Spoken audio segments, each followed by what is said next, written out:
Hello दोस्तों, welcome करुछु हमारा गोटे नया मिनी ब्लॉग रे। तो इटा रेडी टू डाई किना आज का जो आम क्रिकेट मैच खेली इटा जेना हॉस्टल रे टुडे कि वन डे अच्छे मैच चालू जे सेटा मैच खेल जोछु।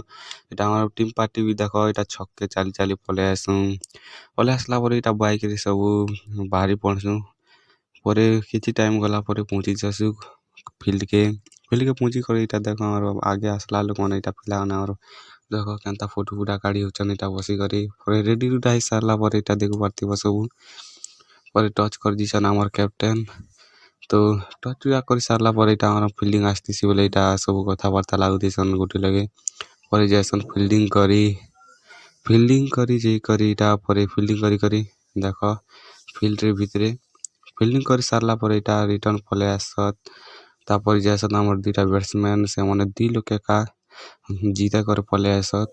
सेकंड मैच इटा थिसी बोली सेटा भी जिसु परे नीलजी संगे हमें हारी जैसु और इटा घर के पले आसु। तो आज लगे इते मिलवा ना ब्लॉग रे।